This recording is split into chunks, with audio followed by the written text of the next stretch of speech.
Hello, it's Jack, and welcome back to the garage. We have another fun day for you today. So, what do we have? We have a wonderful, I say wonderful, it's not in that great condition. It's a Dodge Charger, indeed, all the way from Utah. And this car was bought in by Mr. Jones from Utah, having bought it at an auction, and it needs a bit of work doing on it. I have no idea if that's true. I'm just making up a little bit of a backstory. So, we're going to fix this up for Mr. Jones.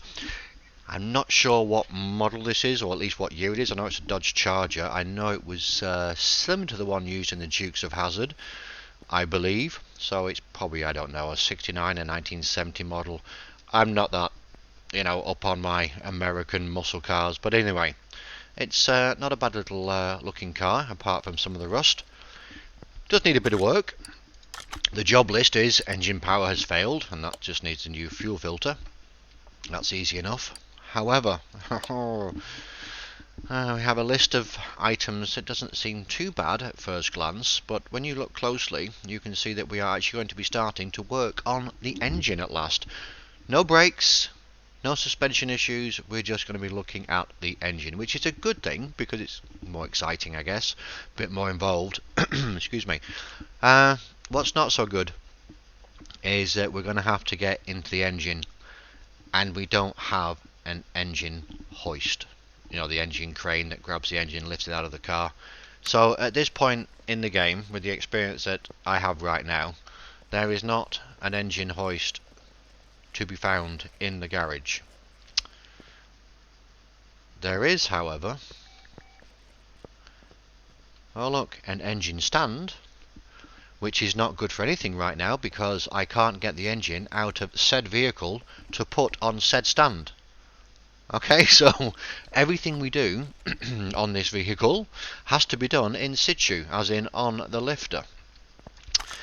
It's a bit of a pain without having the engine hoist, but you can still obviously do it. Just that the lift is going to be going up and down like a yo-yo because you need to get to the underneath of the car, as in the sump, and get taken off the bearings on the pistons and all that good stuff. But again, it's doable. It's just, I'd rather take on jobs like this to when I've got the engine hoist, but we don't, and there we go. So first off the bat, it did say we needed a fuel filter. That's fine. 47%. Or better, we need to repair it up to. So I'm assuming there's a lot going on that is going to be wrong with this car in terms of all of these different parts. What I would normally be able to do, when I say normally, further into the game, you'll have some diagnostic tools. Right now, as you can see, all the diagnostic tools are not here, and that basically identifies, you can do pressure tests, on the cylinders, you can do electrical checks, and if the car is new enough, you can scan it with the OBD scanner, which gives you also points of failure. Either way, we don't have any of that right now, so we just have to go with the repair list, the parts list, take off what's needed, find out what needs to be replaced, where it is, and all that good stuff, and just crack on. So the first thing is a fuel filter, which needs replacing, which is generally over here somewhere. So we can just take that little fuel filter off. 21%. Let's just get a new fuel filter straight away. And as you noticed, I have the tablet still, which means I don't have to go to the other side of the shop to get the bits. Fuel filter, $30. And happy Friday to everybody, I forgot that. So let's just put this fuel filter back on, and then we can crack on with this wonderful engine fix. So let's just take this step by step. So piston rings, that means we're going to have to take the pistons out of the car, which means we're going to have to take off the oil sump, undo the crank bolts, or whatever they're called, the crank carriers and whatever on the underneath the engine, take off the cylinder heads, take out the spark plugs, all that good stuff, so that we can take the pistons out and put new piston rings on them. Also need a new spark plug here, I can see that. So let's start at the bottom first and work our way up to the top. So let's get this up. Let's just take out the oil. So let's just grab the oil drain and move that. Get the oil out of the car. because we are making sure that we don't get oil all over the floor. I'm not sure if you still do get charged $100 for the cleanup if you don't take the oil out the car before you start dismantling everything. You used to, but I haven't actually tried it. You used to get a small fine. But anyway, so we take out the oil pan, or off the oil pan as I should say. That's easy enough.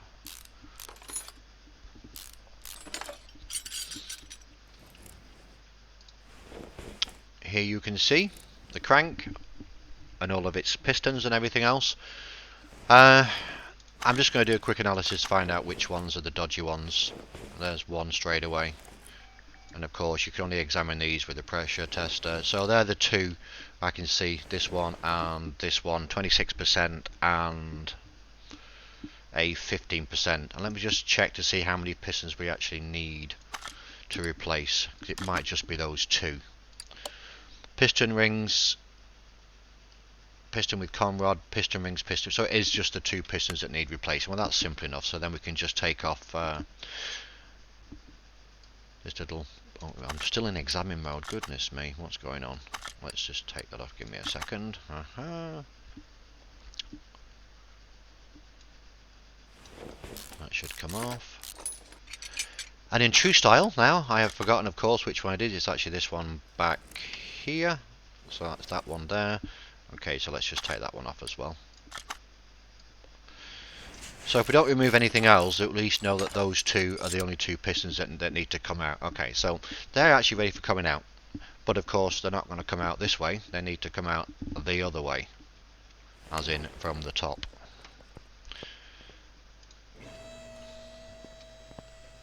And as this is a V8, we're going to have to dismantle this engine. Do I need to take both sides of the head off? Which way were the pistons going then? We can save ourselves a bit of time if we just spend a bit of time doing a bit of an investigation here, because it's got two cylinder heads on this vehicle. So what we can do is we can just check.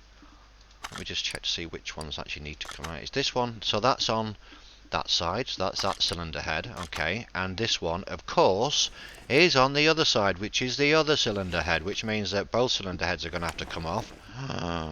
This will take some time, but because there's quite a lot of labour involved, I'm not going to say we're going to earn a fortune, but we should earn some decent coin.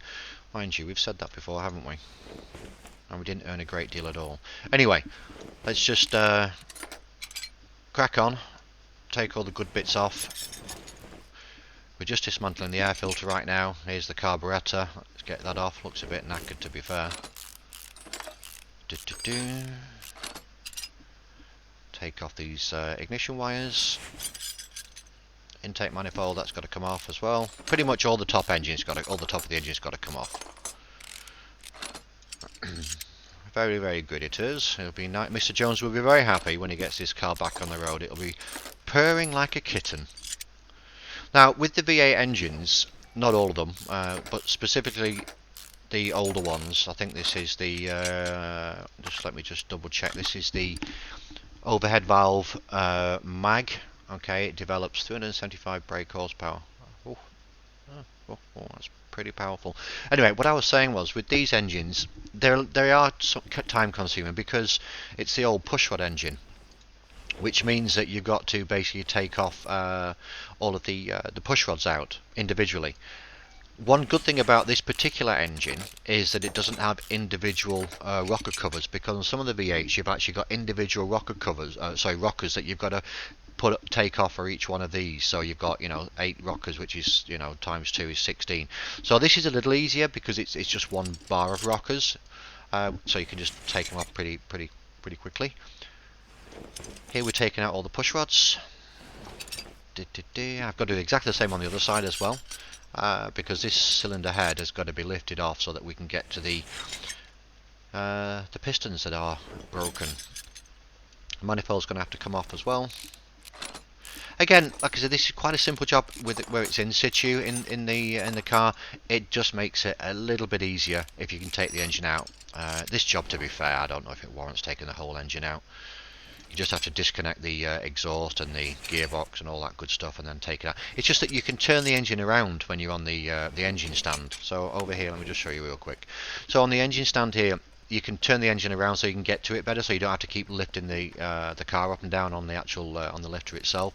Makes it a little bit quicker. Anyway, it is what it is. This is what we've got. So take out all the engine, all the bolts for the cylinder head, and now we can see the pistons. There we are, you know, bish bash bosh. Now only one of these should actually turn green because it's the only one we've loosened up that we can take out. I don't know why. Is it not going green? There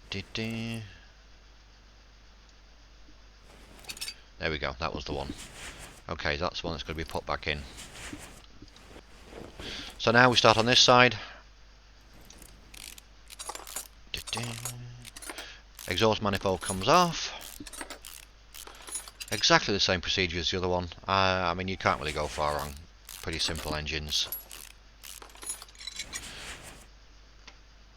And the thing is, of course, you don't. I wouldn't have said that you would have to take the spark plugs out when you're taking off the cylinder head, if it were in the real life, but it ain't. And I believe you have to, because it doesn't turn green if you've got the spark plugs in. I'm pretty sure that's how it works. Let me just prove that theory. Yes, you see, it's still, yeah. So you've got to take out these spark plugs, which I guess is good practice, because you could always, I guess, snap the spark plugs off when you're lifting the cylinder head up, and then you're in a whole world of hurt trying to get those spark plugs out if you snapped them. Anyway, these are out, so this can come off. And then we should be good to remove that. The next offending piston. Which one was it again? I believe it was this one. This is the one. Okay, so we need 2 pistons and basically some new piston rings. So I'm just going to order those up right away. We can just type in piston and then we should get both the rings and the piston to come up. Now, one thing to check, as you know with parts, I am not the best at getting these parts. I often screw it up and buy the wrong parts. So I'm going to double check to make sure it is only the piston with a conrod and not the V8 version, just to be 100% sure. It is piston rings and piston with conrod. Okay, let's not mess this up. Piston with conrod. 2 of them, thank you. And then some piston rings.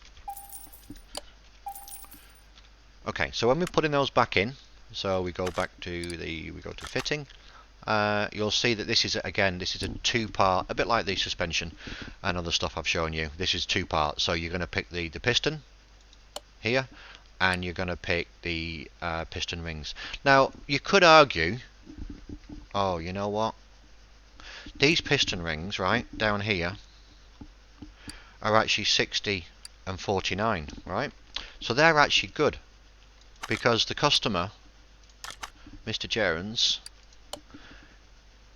he says 47%, and it's saying you need to replace 2 pistons, which I found the offending pistons, but the piston rings is not the piston rings on these particular pistons. It must be on the other pistons, which we now have to locate. Are you following me here? So the piston rings on another one of these pistons, or 2 of them, are dodgy, because the piston rings we've just taken off are actually above 47%. That's at 49. And where's the other one?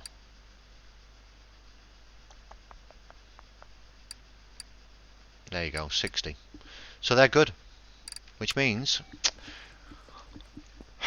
we've got to get the car back up. Okay, it's not going to take long. Not going to take long. Okay.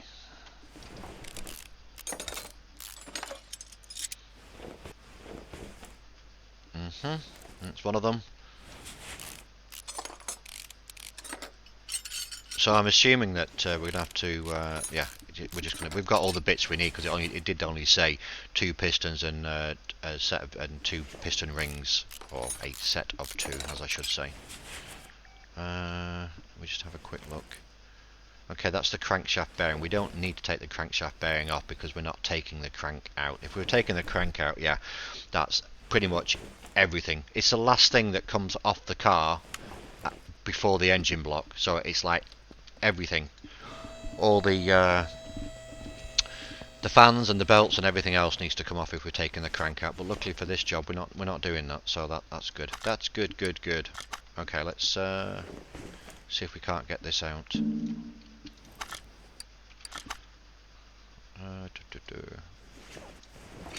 It's a little tricky to get the pistons out because you've got to get the orientation, as you can see, just right. That's another reason why it's nicer to have it on the block. Sorry, on the engine stand. It's not impossible. It's just a bit tedious, especially when you've got 8 of them to do. See, it's just not picking that one up. Just try on this side real quick. Okay. And they're not in a great state of repair, are they?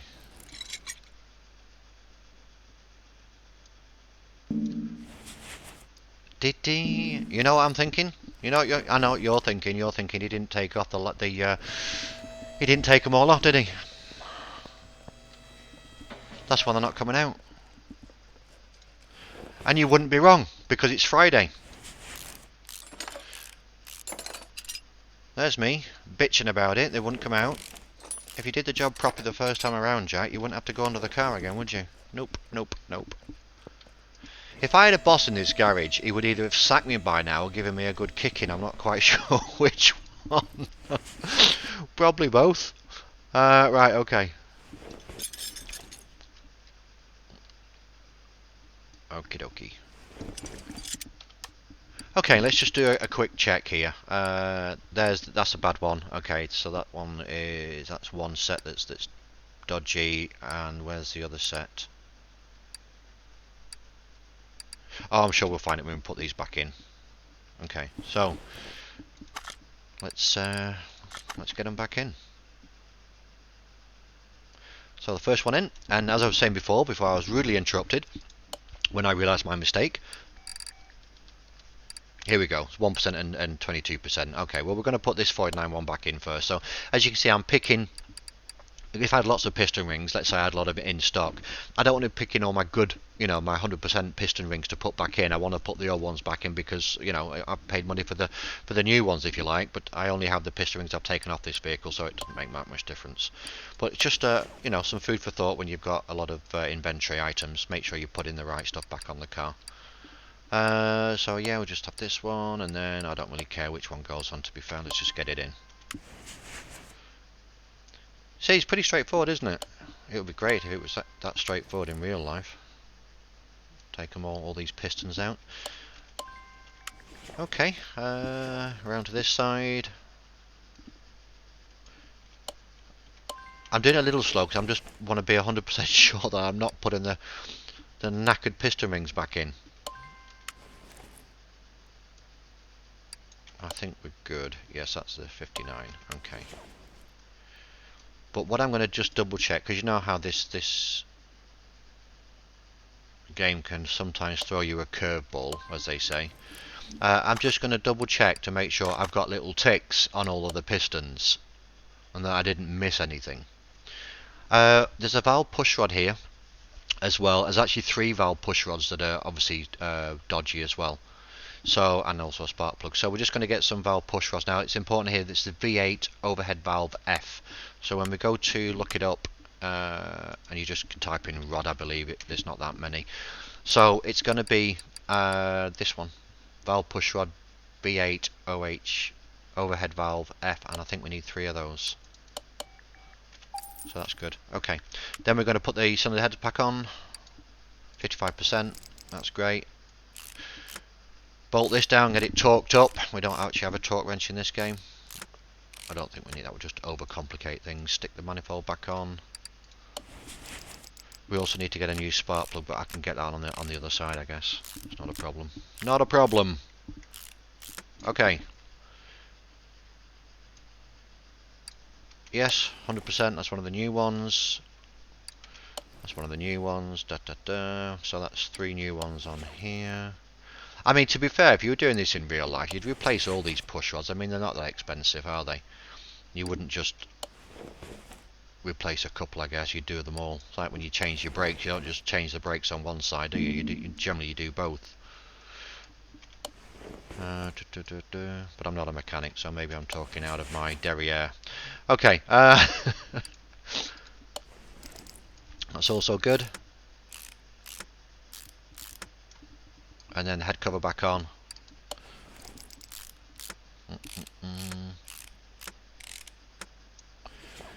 Okay, I'm actually just going to get that spark plug before I forget, and I'll end up putting in a knackered spark plug back in. Just the one I believe we need. That's the new one. But these are all pretty good anyway. I mean, they're above 60%. Okay, we're nearly there. On this side anyway. Okay. We can't put the HT, ignition wires or whatever you want to call them, back on just yet, because we obviously need to put this side on. But then after that, it's not going to actually take. It's not going to take as long as I thought. Famous last words, yeah. If you've seen some of the other videos, you know how I could end up eating my hat when I say, oh, it's not taking that long. Then all of a sudden, either I mess something up, or I've missed something, or you know. Anyway, let's fingers crossed this will be a simple task. They are nice engines to work on. Time consuming, but you know, they are nice. Alright, let's just here we go. Put the exhaust manifold back on.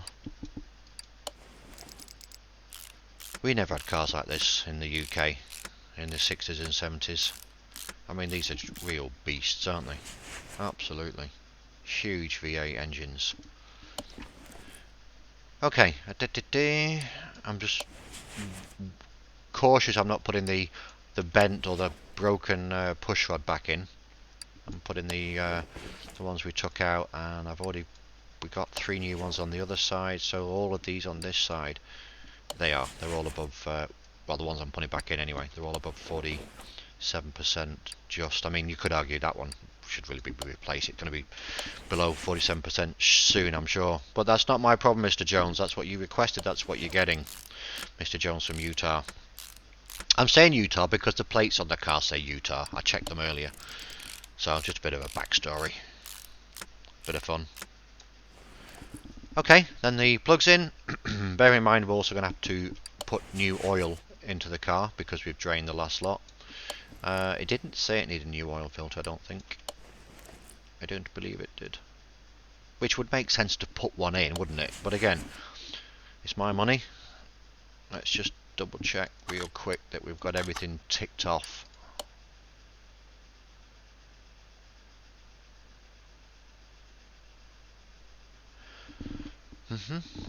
Did you hear that sigh there? Arm A and Arm B. I really should read these lists in so much more detail. I mean, we haven't missed anything as such, as in we haven't built anything up that we didn't need to build up. It's just you know, what did I say? Famous last words. It's not taking too long.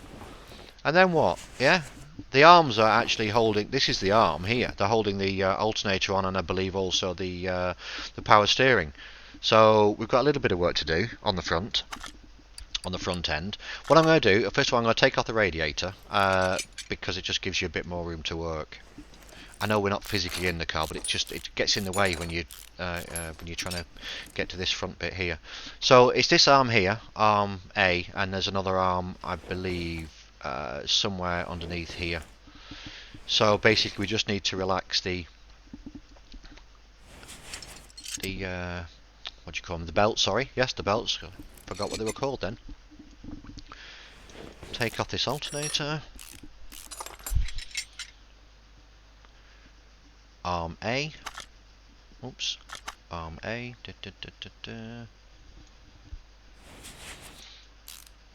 And I believe arm B is mounted behind the powered steering.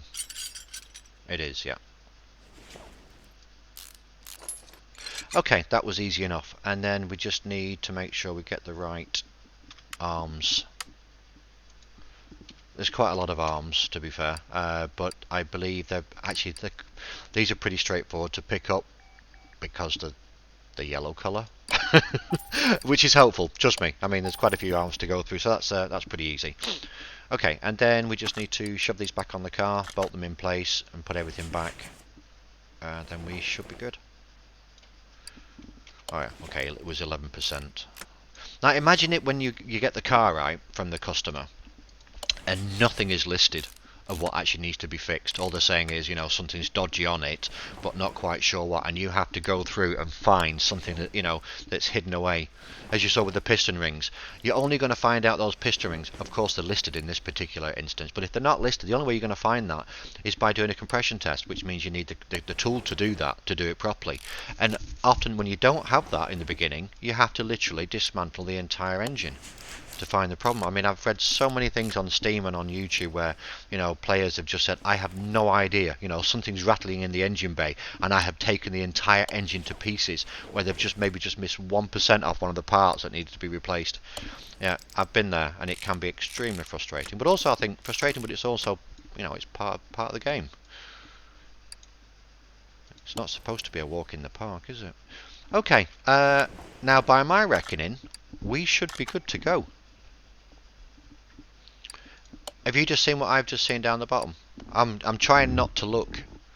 I'm trying really hard not to look. Maybe it's because there's no oil in the car, which is why Mr. Jones is only going to pay me a miserable 487 minus the 210, the money I've already spent. You have got to be kidding me. I thought that would have been at least 1,000. At least. There's no money in mechanicking, is there? I can't find the... Oh, it's here.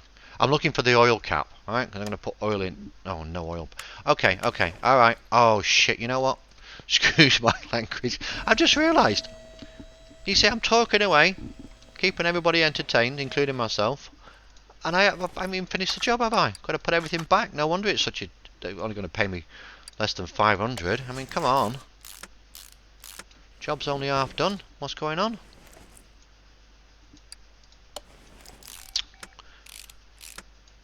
I know there's a few you're probably shaking your head right now. It's okay. It's okay. It's a Friday. Chill out. I was, obviously. Okay. Okay, okay, okay. A little tricky to get all of these back on. And then I believe, where's the next one? Was that the one I missed last time? Let me just get a bit closer to that. You see, it's a little difficult. I mean, this is in-game mechanics. This is, you know, it's just the way it is. It's a little tricky to get snapped right onto the part that you want. Again, I mean, I'm stuck right now. I can't move any unless I twist it around that way. Just trying to locate the one that I've missed. Oh, there it is. Okay. Yeah, so just be patient and, you know, just crack on with it. Not much more you can do. And you know when you've got everything in place, because then you can actually put the oil pan back on, yeah?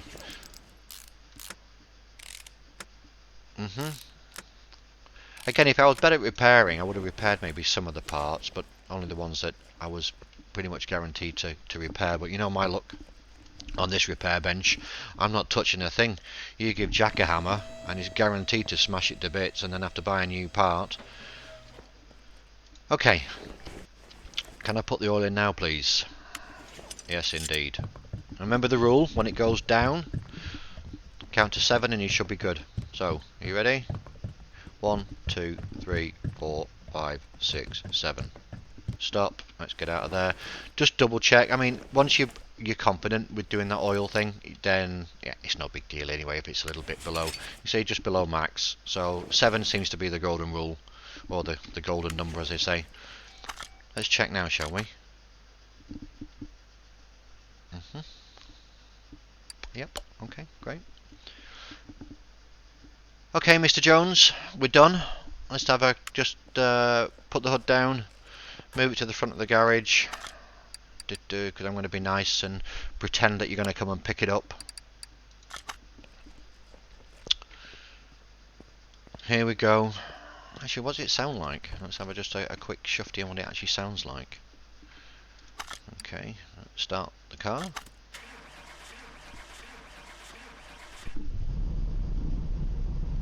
Ooh. That big block, eh? Sounds good. Anyway, Mr. Jones from Utah, your car's ready. Come and pick it up. Bish bash bosh, done. Okay, so that was pretty much what I wanted to go through in this episode. I believe we're on episode 4. Series 1, episode 4 now. Did mention that earlier. Anyway, doesn't matter. So that was a Dodge Charger. Not that it makes that much difference of what vehicle it actually is. What I was attempting to show you, at least what I did show you, was how to work on an engine when it's in situ in the car when you haven't got the engine hoist. Like you could see, it is a little tricky. Maybe having the zoom tool on for the bottom part of the engine would be a little bit more helpful. But either way, it's pretty straightforward. It's nice that that engine didn't have all the individual rockers and all the rest of it where you have to take them off individually, because it does take a little bit longer. But rewarding. You saw the engine, you saw the piston rings coming out. It's pretty straightforward. Just remember, drop your oil and remember to put the oil back in. And when you come to try and actually get the car back to the customer, it'll tell you that there's no oil in the car, as it did with me, saying there's no oil pan. You haven't rebuilt the engine, my friend. Okay, so well, that's I believe it for today. So once again, thank you so much for listening. I really do appreciate it, and thanks for watching. And Jack's out.